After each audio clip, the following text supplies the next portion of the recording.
An avalanche in the Castle Peak area near Truckee has left 8 backcountry skiers dead. One person is still missing and presumed to be dead. Okay, the Nevada County Sheriff held a press conference today in Nevada City. That's where we're going to join our own Nazi Javid. She's going to be there with recovery efforts that are continuing. Nazi, what are you learning? Yeah, we learned a lot at today's press conference. In fact, this incident is so tragic. It is the deadliest avalanche in the United States since 1981.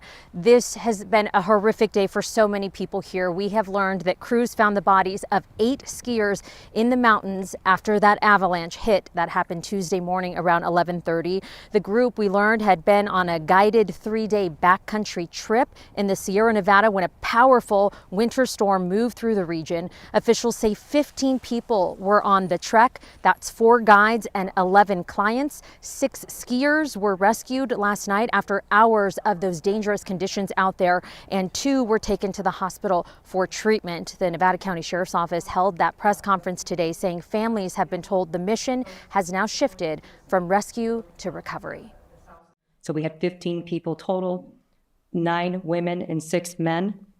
Our survivors are 4 men and 2 women, and our at-large presumed deceased are 7 women and 2 men. What went through your mind when you realized the totality of this tragedy? You know, definitely thinking of the folks that were out there.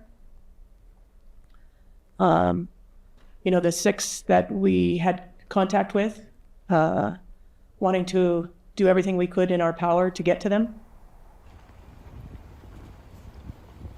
And while they waited for help, the 6 survivors used their own equipment to shelter in place as those temperatures dropped below freezing. Sheriff Moon says those survivors also were the ones who located 3 others who had died. Meanwhile, search and rescue crews have come in. They have allied agencies helping from all over the area. They set up a command center at the Truckee substation. And the difficulty, though, is going to be the weather conditions that we are going to be seeing tonight into tomorrow morning. And because of that severe weather, they have had challenges removing the remaining decedents from the mountain. For now, live in Nevada City, Nazi Javid, ABC 10. Yeah, you're right about that break in the weather right now, Nazi, but more is coming back. Thanks so much for reporting live from the research or the search and recovery efforts. Also, the Sierra Avalanche Center had warned of high avalanche danger and advised against travel in that area. Okay, authorities say this is the deadliest avalanche, as Nazi was mentioning, since 1981, nearly a half-century ago. Investigators confirm they are looking into the Blackbird Mountain Guide Company's decision to even take the guests to the remote backcountry, despite an avalanche watch being in place and warnings of heavy snow in the area. According to the company website, Blackbird Mountain Guides was founded by a man named Zeb Blaze. The Secretary of State's website shows he founded the Truckee-based company in 2020. The company recommends international and domestic clients take out trip insurance policies, including medical coverage. Their website shows they offer several courses from alpine climbing to avalanche safety.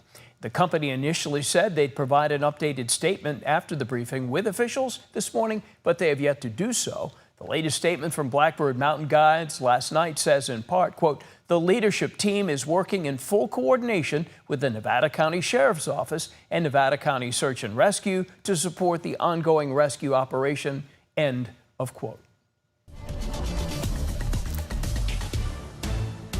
And our avalanche warning actually continues now into our Thursday. That's because of the high danger in the backcountry area, and making a distinction too. This is in the backcountry. This is not at ski resorts. Much different operations there. Now we've got more rain and snow to contend with. So all of this is going to ramp back up as we head into tonight, plus the low snow as well. Along I-80, you can see the snow still falling in pockets. Not as widespread or heavy, certainly, as what we saw yesterday, but there is not a whole lot of break here. Highway 50, 88, 4, all seeing areas of snow. And then we still have our winter storm warning and winter weather advisory in the background of all of this, continuing until tomorrow evening at 10 p.m. That just shows you how long this is going to continue. Wind advisory also in place. So we talk about wind, we talk about the weather elements that add to the danger in the high country. Just be aware that that's also going to be occurring in the valley with gusty winds through tomorrow. That's why we have our weather impact alert still in effect. Rain, snow, and thunderstorms thunderstorms being the main impacts. Extra travel time, and if you can, again,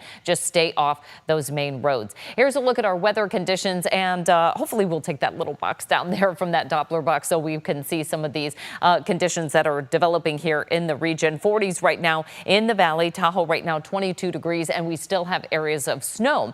Now, it's not the widespread action, but it all picks up again overnight. Tonight, we'll still see spotty showers through the early evening, and then by tomorrow morning at about 12 a.m., here comes the biggest band of rain. This is what hits us for the morning commute. You can see the surge of winds here with those arrows, just showcasing some of the thunderstorms that are embedded in that line and the low snow as well. We'll be tracking that into our Thursday morning. Things start to quiet down a bit during the afternoon, and then we'll have a bit better break by the time we get into our Friday forecast. But our weather timeline here pretty much laying it out. Wednesday, Thursday, we've got our weather impact alert with the gusty winds, a bit of a break Friday and Saturday.